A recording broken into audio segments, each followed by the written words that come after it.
The ship was dying. Knew this the way she knew her own heartbeat. The lights flickered above her, casting strange shadows on the walls of the command deck. Emergency alarms had been screaming for the past hour, but now even they were growing weak, fading like a wounded animal's cries. She pressed her 4 hands against the communication console, her pale blue skin showing the dark stress patterns that her species displayed when terrified. Around her, the bodies of her colleagues lay still. Some were dead. Others were simply unconscious, wounded in the attack that had come without warning. The had found them. Had heard stories about the all her life. Every child of the people knew about the hunters who roamed the dark spaces between stars, looking for weaker species to capture and sell. There were scientists, thinkers, dreamers. They had no weapons worth mentioning. They had no warriors. They were exactly the kind of prey the loved most. 3 hours ago, the science vessel Gentle Star had been conducting routine research near a nebula, collecting data on radiation patterns. The crew of 60 had been happy, excited about their discoveries. Then the warships had appeared from nowhere, their weapons tearing through the Gentle Star's weak shields like claws through paper. Now half the crew was dead or captured. The ship's engines were destroyed. Life support was failing, and 3 warships circled like sharks, waiting for the moment to board and take the rest. Was the chief scientist. She was not trained for emergencies like this. Her hands shook as she tried to activate the emergency beacon. The device was old, a backup system that nobody had used in decades. The main communication array had been destroyed in the first attack. Behind her, she could hear the frightened breathing of the survivors hiding in the cargo hold. 28 people, including 3 children, waiting to be saved or captured, waiting for her to do something. She found the beacon controls and began inputting the distress code. Her fingers moved too fast, trembling too much. She made a mistake in the frequency settings but didn't notice. The correct frequency would have sent the signal to the nearest colony, where help might have come in a few days. The wrong frequency she accidentally entered was something else entirely. It was an ancient code, marked in the system as forbidden, leading to a sector of space that no civilized species ever approached. The signal launched into the void. Slumped against the console, exhausted. She had done what she could. Now all she could do was wait and pray that someone, anyone, would hear their cry for help. Far across the galaxy, in a region of space that the Galactic Assembly had quarantined 300 years ago, a small blue planet hung in the darkness. The planet was called Earth by its inhabitants, and those inhabitants were called humans. The Korean deep space frigate was on routine patrol near the edge of their solar system when the signal arrived. Communications officer was the first to notice it. She was young, only 26, with sharp eyes and sharper instincts. When the strange signal appeared on her screens, she sat up straight in her chair. "Captain," she called out, her voice steady despite her surprise. "I'm picking up something unusual." Captain turned from the main. He was a tall man in his early 50s, with hair at his temples and a face that had seen too many hard decisions. He had commanded for 12 years, and in that time, he had learned to trust his crew's instincts.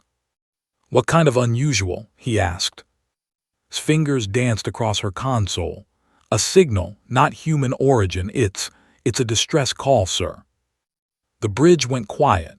In all of humanity's years of space travel, they had never made contact with alien life. There had been theories, hopes, fears, but never proof, until now. Walked to station and looked at the data on her screen. The signal was weak, clearly coming from very far away, but the pattern was unmistakable. Someone was asking for help. "Can you translate it?" he asked. "The computer is working on it now." Paused as text began appearing on her screen. Her face went pale. "Sir, they're under attack, multiple hostile ships. They're talking about casualties, failing life support. She swallowed. "They're dying, sir." Stared at the screen for a long moment. He didn't know who had sent this signal. He didn't know if responding would be dangerous. He didn't know if his single frigate could make any difference against multiple hostile ships. But he knew one thing with absolute certainty. Someone was calling for help, and he would not ignore that call. "Navigator," he said, turning to O, a quiet woman with steady hands, "calculate a course to those coordinates." Sir looked up surprised. "That's outside known space. We have no idea what's out there." "I know," returned to his captain's chair and sat down.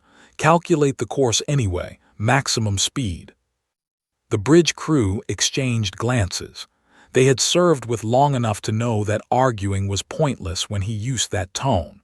One by one, they turned to their stations and began preparations.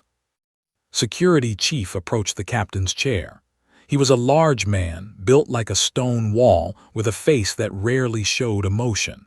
"Captain, I should point out that we're a frigate with a crew of 42.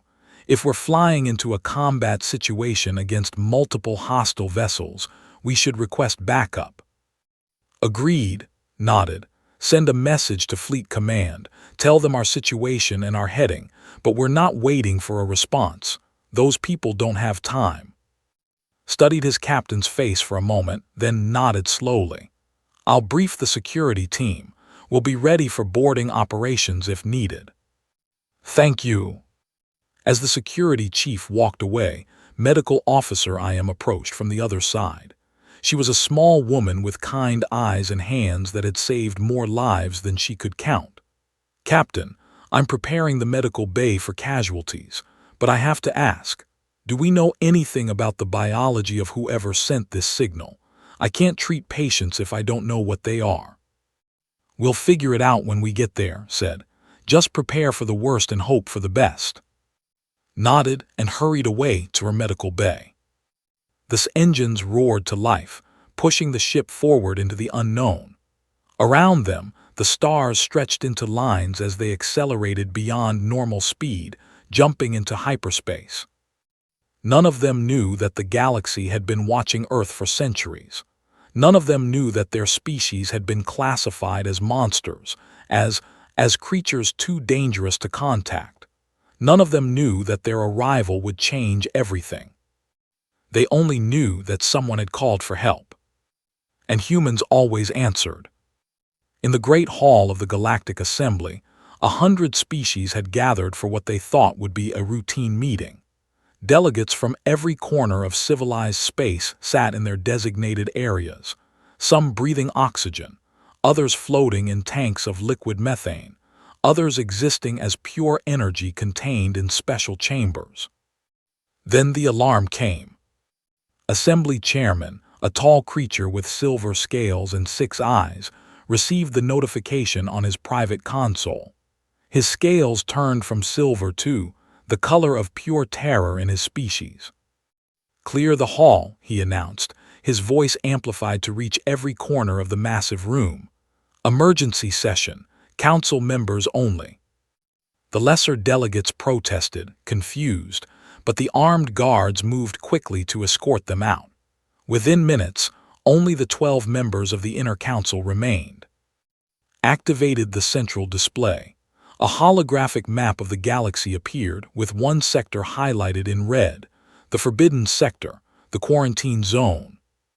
30 minutes ago, said, his voice shaking slightly, our long-range sensors detected a vessel leaving this zone. The council members shifted uncomfortably. Everyone knew what lived in that sector. Everyone knew the stories. "Perhaps it's a malfunction," suggested Counselor, a delegate with nervous hands. "Our sensors have made mistakes before." "No mistake," pulled up more data. "The vessel matches the design specifications we have on file for human spacecraft. It is heading toward space at high speed." The room fell silent. His blue skin turned pale. "Why space?" another counselor asked. Hesitated. "We intercepted a distress signal approximately 1 hour ago, a science vessel under attack by raiders.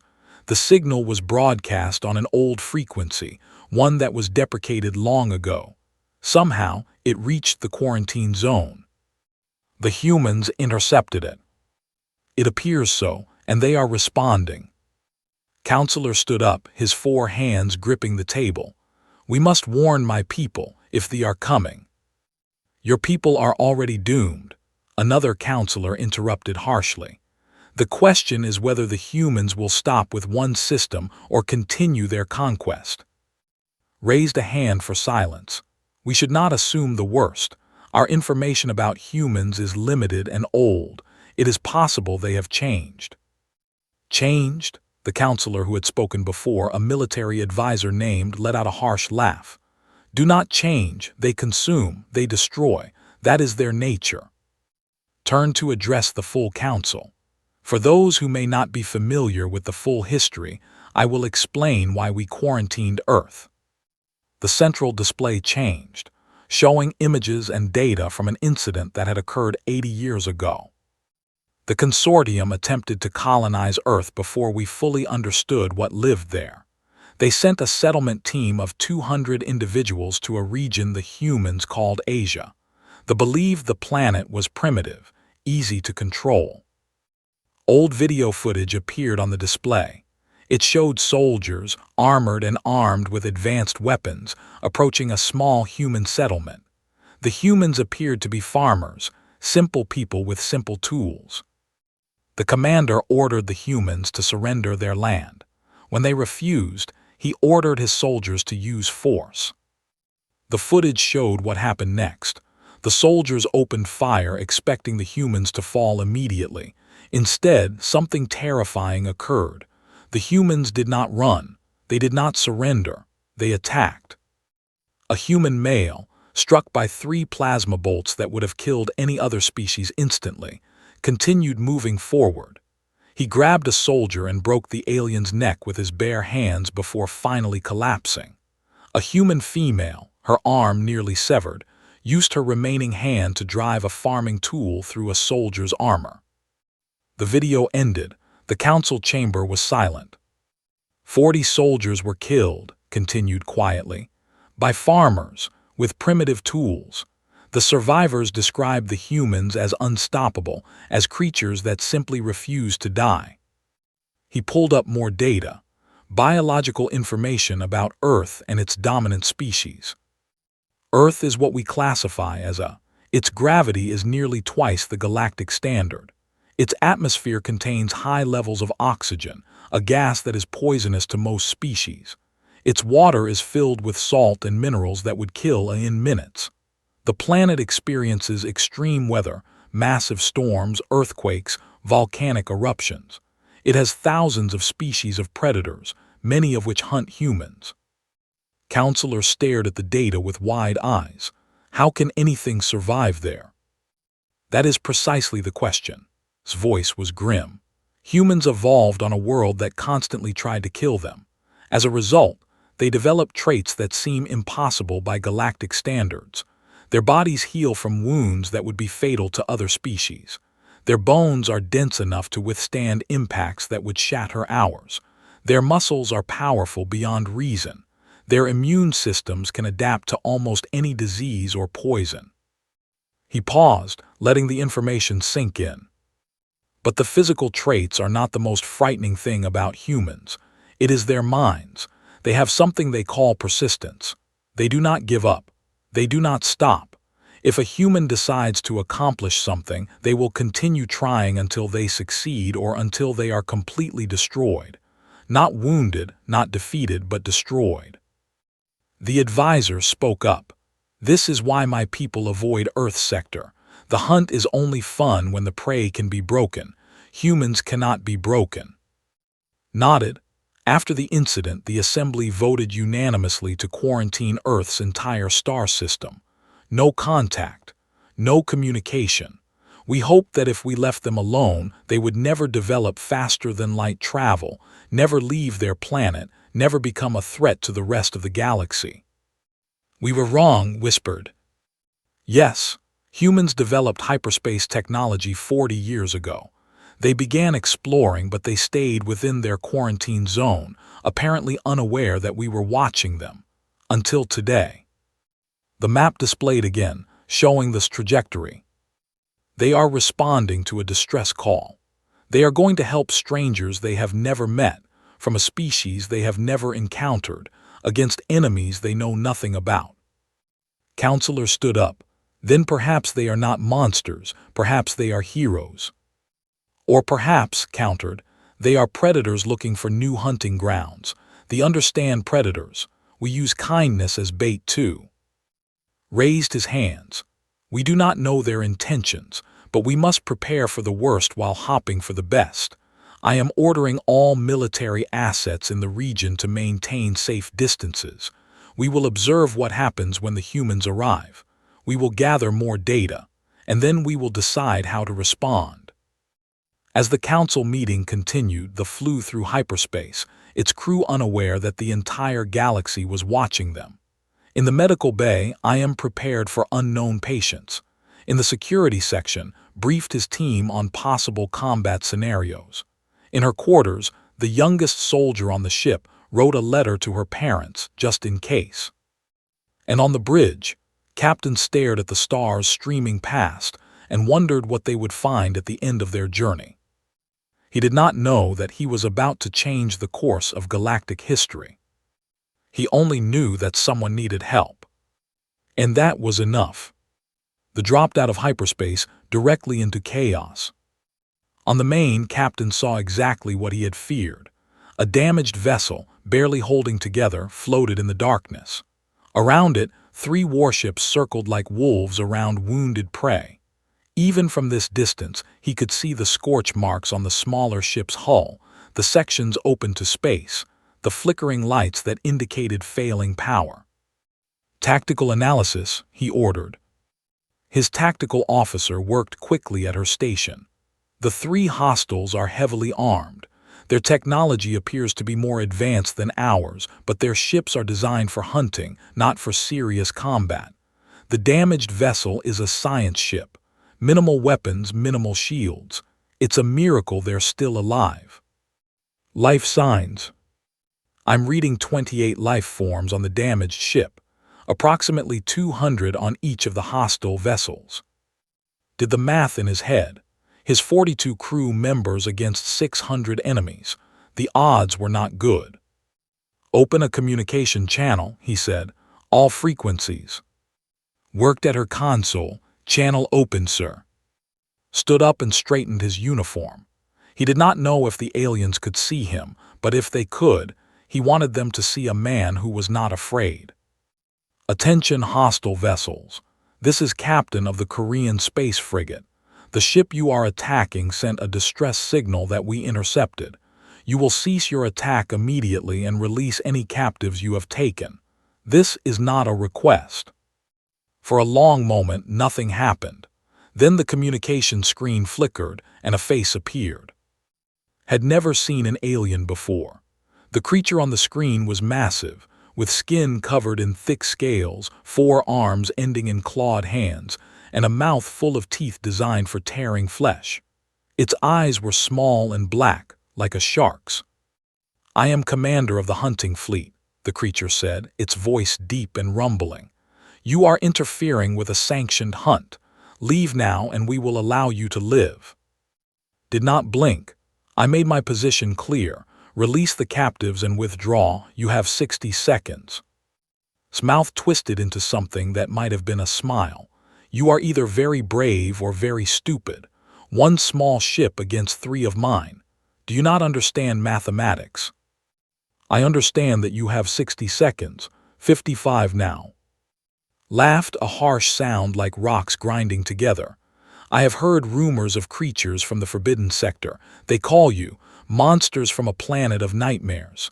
He leaned closer to the screen. You do not look like monsters to me. You look like meat. 45 seconds. The commander's amusement faded. Very well. If you wish to die, I will grant your wish. The communication ended. Immediately shouted a warning. They're powering weapons. Evasive maneuvers, ordered calmly. Return fire when ready. The lurched as navigator threw the ship into a sharp turn. The first volley from the ships passed close enough to shake them, but didn't hit. The second volley was not so lucky. The impact threw everyone forward. Alarms screamed. On Deck 4, a hull breach opened, and atmosphere began rushing into space. Damage report. Hull breach on Deck 4. Engineer is sealing it now. Shields are down to 60%. Return fire. The weapons were simple by galactic standards. Kinetic rounds accelerated to incredible speeds. Explosive missiles with nuclear warheads. Plasma cannons designed for cutting through asteroid rock. But these simple weapons were designed by humans, built for a species that had spent its entire history fighting and killing. The first kinetic round punched through a ship's shields like they weren't there. The impact tore a hole in the enemy vessel's hull, sending debris spinning into space. They had not expected this. Their shields were designed to stop energy weapons, not solid objects moving at a significant fraction of light speed. Target hit, reported with grim satisfaction. They're venting atmosphere. Focus fire on the damaged ship. Keep the other two busy. The battle turned into a deadly dance. That was faster and more agile than the vessels, and human reflexes allowed the crew to react to threats before they could process what was happening. But 3 against 1 was still 3 against 1, and gradually the damage accumulated. On Deck 4, Engineer finished sealing the hull breach. His hands were burned from the hot metal, but he ignored the pain. Breach sealed, he reported through the communication system, moving to assist with damage control. On the bridge, made a decision. Launch the boarding team, target the lead ship. Nodded and spoke into his communicator. Boarding team, prepare for launch. We're going in hot. In the shuttle bay, 8 soldiers climbed into the assault shuttle, checked her weapon one final time. Her heart was pounding, but her hands were steady. Beside her, cracked his knuckles, a habit he had when preparing for a fight. Ryu, the combat medic, made sure her medical kit was secure. Remember your training, said over the intercom. These are unknown hostiles with unknown capabilities. Assume everything is dangerous. Protect each other. Get to the cargo hold where they're keeping the prisoners. Free them and secure a path back to the shuttle. Questions. What if they won't surrender? Asked. Then make them. The shuttle launched into the chaos of battle. Around them, weapons fire flashed and explosions lit up the darkness. The pilot, a young man named, weaved through the deadly light show with impossible skill, his hands moving faster than seemed humanly possible. They reached the flagship and attached to its hull with magnetic clamps, planted a breaching charge on the outer door. Breach in 3, 2, 1. The explosion tore the door open. Atmosphere rushed out, but the human soldiers had already sealed their suits. They poured into the ship, moving in perfect coordination. The first guard they encountered was huge, twice the size of any human. It raised its weapon but was faster.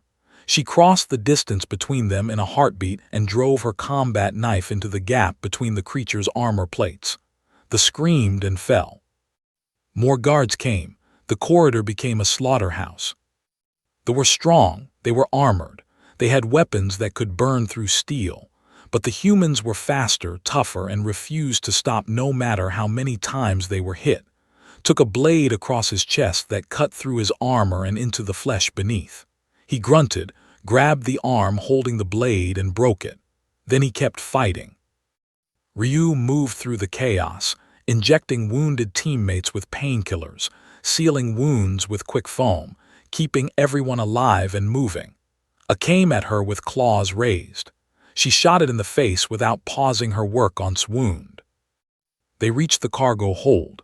Inside they found cages, and inside the cages they found the had never seen a before.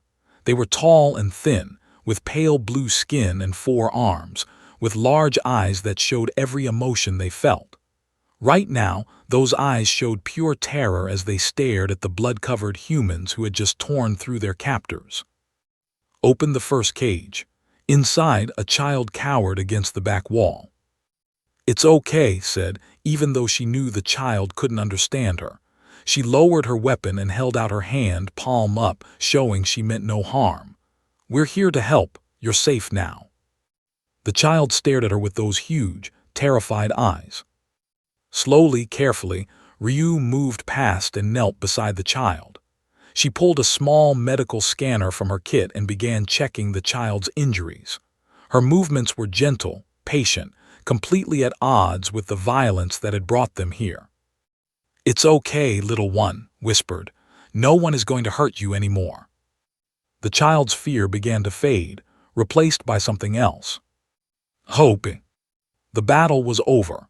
2 ships had fled into hyperspace, damaged and afraid. The 3rd ship, the flagship, had been captured. Commander was dead, killed by when he refused to surrender. They drifted beside the gentle star, the 2 ships connected by emergency docking tubes. Human crew members moved between the vessels, carrying equipment, supplies, and wounded. Stood in what remained of her ship's command deck and watched the strange creatures work. The humans moved with purpose, efficiently and without wasted motion. They spoke to each other in their strange language, sometimes laughing, sometimes serious, but always moving, always doing something useful. She had expected monsters. The galaxy's stories about painted pictures of savage beasts who killed everything they touched. Instead, she found these strange, warm-blooded creatures who asked permission before entering rooms, who apologized when they accidentally startled someone, who treated the wounded with a gentleness that made her want to cry. The human medic, the small female called Iam, had been working for 10 hours straight. Watched her move from patient to patient, her quick hands applying strange treatments that somehow worked on biology. When a dying crew member's heart had stopped, had beaten on his chest with her bare hands until it started again, had never seen anything like it. Now was teaching 3 assistants how to use human medical equipment. She did not speak their language and they did not speak hers, but somehow they understood each other. Medicine, it seemed, had its own universal language. "You are the leader of this ship." Turned to find a human standing beside her. It was the captain, the one called. He was not as tall as some of the others, but there was something about him that commanded attention. His eyes were tired but alert, and his voice, filtered through a translation device, was calm and polite. "I am Chief Scientist," she replied. "I was in command when the attack happened, though I suppose I did not do a very good job of it."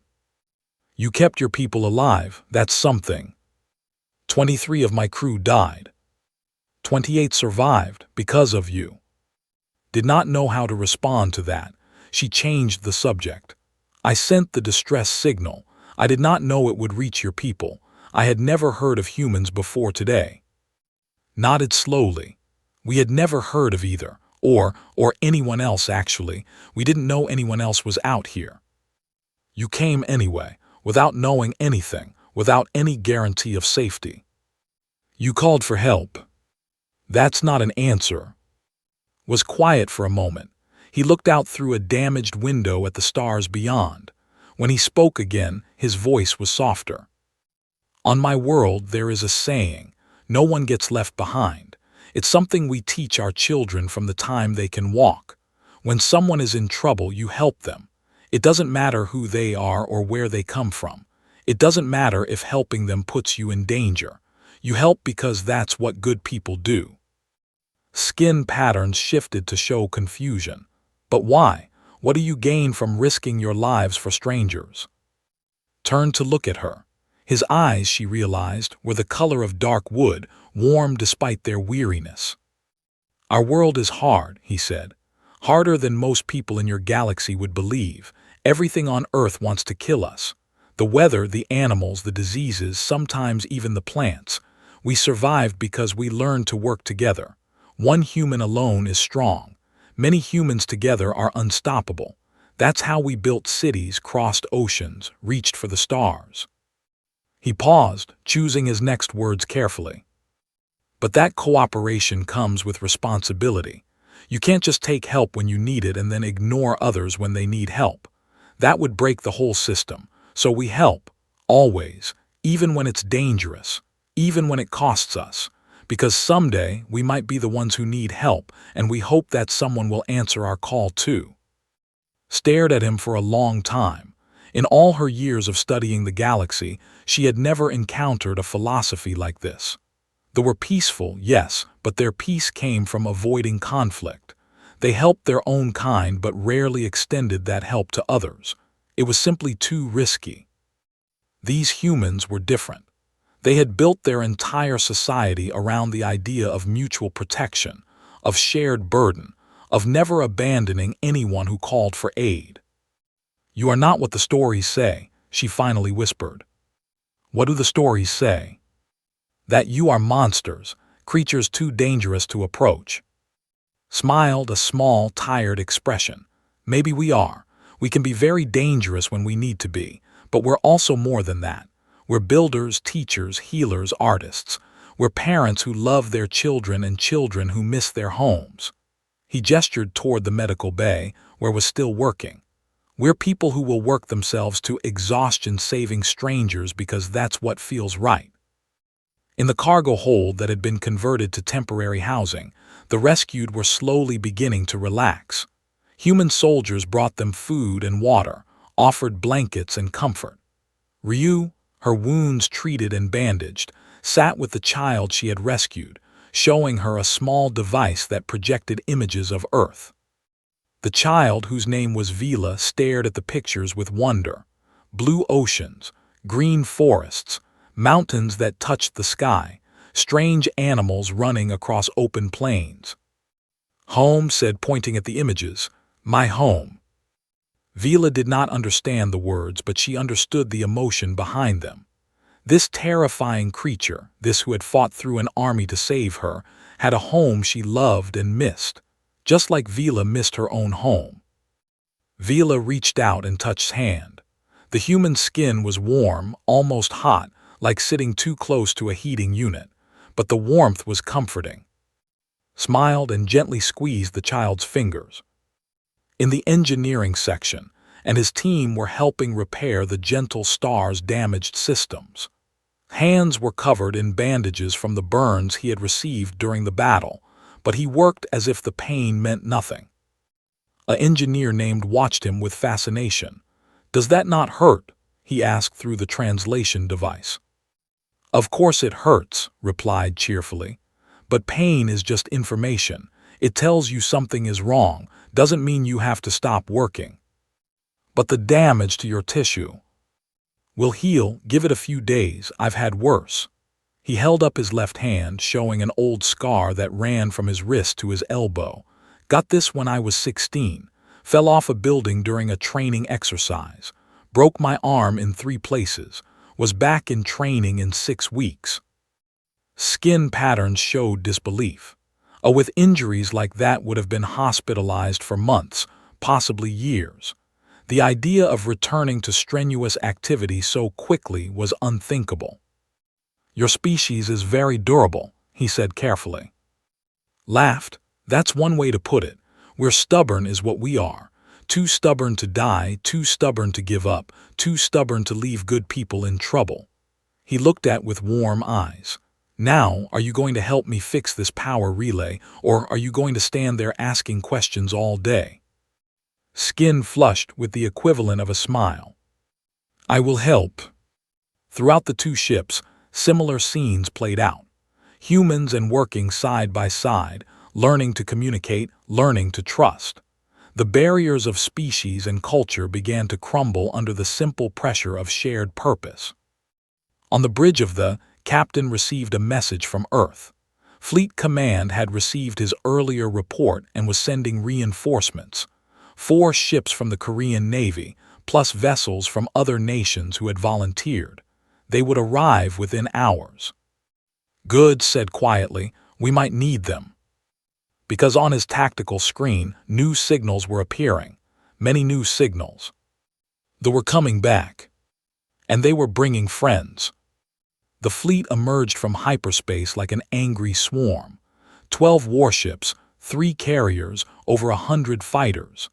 At their head flew the flagship of Warlord, commander of the entire hunting operation in this sector of space.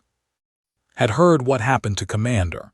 He had heard about the small ship from the forbidden sector that had destroyed his lieutenant and freed his prey. He did not believe the stories at first. One ship defeating three. Impossible. But now he would see for himself, and he would crush these so-called like the insects they were. On the alarm screamed.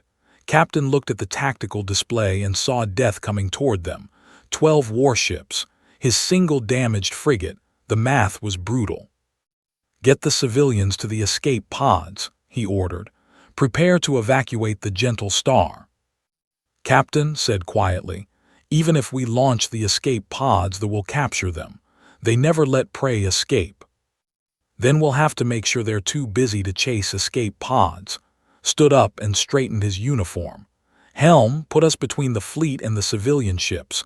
Weapons, prepare for combat."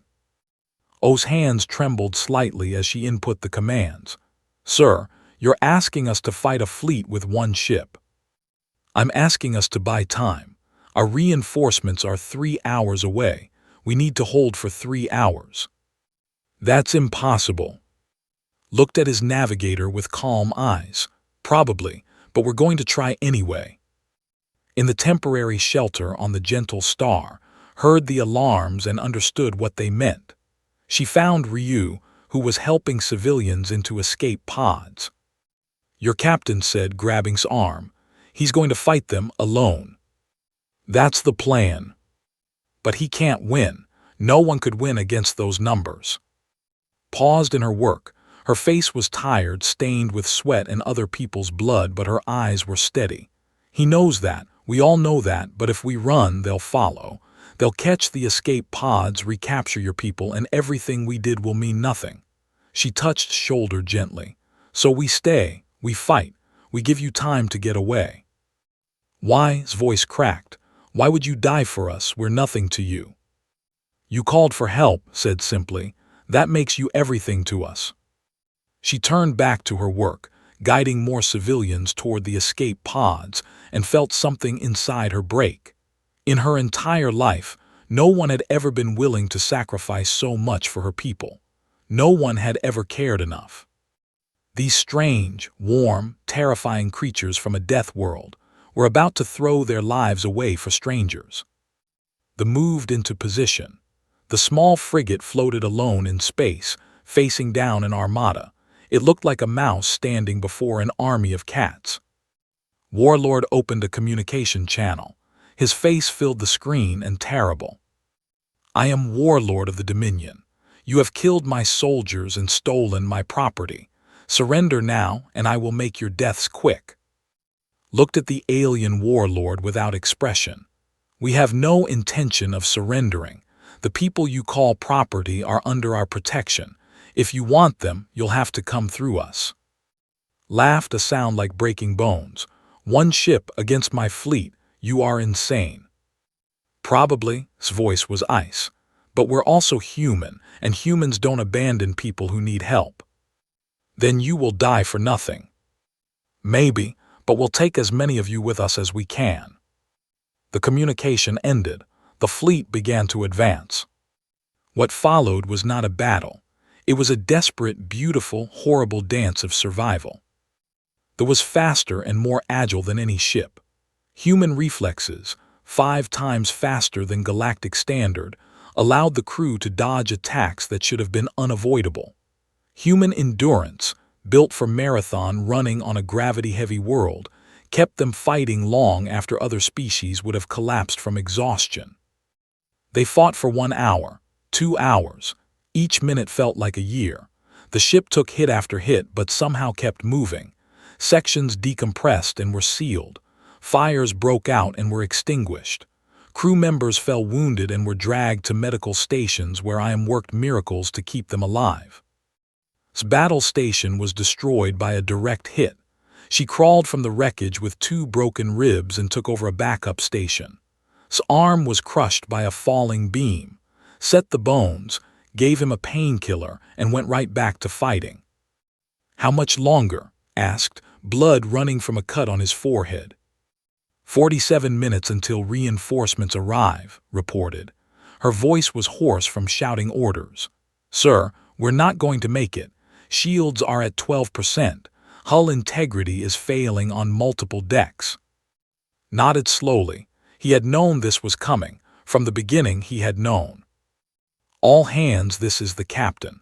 I want you to know that I am proud of every single one of you. Today, you proved what it means to be human. You stood when others would have run. You fought when others would have surrendered. Whatever happens next, remember that." He took a breath. "Now let's make these last 47 minutes count." The charge directly at the flagship. It was a suicide run and everyone knew it. But if they could take out, maybe the rest of the fleet would scatter. Maybe the escape pods would survive. The weapons pounded the small frigate. More systems failed. More crew members fell. But still the humans came, refusing to stop, refusing to die quietly. And then space tore open. 23 ships dropped out of hyperspace directly into the middle of the battle. The Korean Navy had arrived, but they had not come alone. Ships from Japan, China, India, Europe, America, and Brazil flew beside them. Humanity had heard that one of their own was in danger, and humanity had responded. The communication channels exploded with a single broadcast. Fleet Admiral Nam, a woman with iron in her voice and fire in her eyes, spoke to the fleet. "This is Fleet Admiral Nam of the United Human Coalition. You have attacked our people. You have threatened innocents under our protection. Your options are surrender or destruction. You have 60 seconds to decide." Warlord stared at the new arrivals with something he had never felt before: fear. 23 ships, all of them as fast and deadly as the single frigate that had held his fleet at bay for over 2 hours. "Retreat," he screamed. "All ships retreat." His fleet tried to run. They did not get far. The human fleet swept through the formation like a storm through dry leaves. Human weapons, designed for killing, did exactly what they were designed to do. In 11 minutes, not a single ship remained intact. Warlord's flagship was the last to fall, destroyed by a combined volley from 6 human vessels. In the aftermath, rescue shuttles launched from the human fleet, heading for the crippled to render aid. Medics swarmed the damaged frigate, stabilizing the wounded and repairing critical systems. Captain stood on his broken bridge, surrounded by his exhausted, wounded, victorious crew, and watched the stars through a crack. Admiral Nam appeared on what was left of the communication display. "Captain, you did good work here today." "We had help, Admiral." "You held a fleet alone for over 2 hours. That's not just good work. That's a miracle." She paused. "The Galactic Assembly is requesting contact. It seems our little battle was observed by most of civilized space. They have a lot of questions." "I'm sure they do.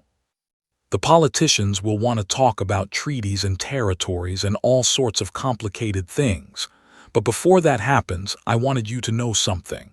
What you did today, what your crew did, that's going to change everything. Humanity isn't hiding anymore. We're part of the galaxy now, whether the galaxy likes it or not." Thought about and her people. He thought about the child that Ryu had saved. He thought about thee and their hunting fleets and all the other species out there who preyed on the weak. "Good," he said. "It sounds like the galaxy could use us." 3 months later, stood before the Galactic Assembly as a witness. She told them everything. The desperate signal, the single ship that had answered, the humans who had bled and almost died to protect strangers. "They are not monsters," she said, her voice carrying through the great hall. "They are what we should all aspire to be. They are protectors. They are heroes. They are the best of what living creatures can become." The quarantine was lifted. Humanity entered the galactic community not as conquerors or monsters, but as something far more dangerous, as examples, as proof that strength could be used for protection instead of domination, as a challenge to every species that had ever looked away when the weak called for help. The hunting fleets began avoiding certain sectors. Word spread among the prey species of the galaxy. If you are in trouble, if you have nowhere else to turn, send a signal toward Earth. The humans will come. They always come. On the rebuilt space station Quiet Dawn, where and human scientists now worked side by side, received a message from Captain. He was on a new ship now, exploring the edges of known space, still answering calls for help. His message was short. Thank you for sending that signal. Thank you for calling us. I know you thought it was a mistake, but it wasn't. It was an invitation. You invited us to be part of something bigger than ourselves. We won't forget that. Read the message 3 times, then looked out the window at the stars.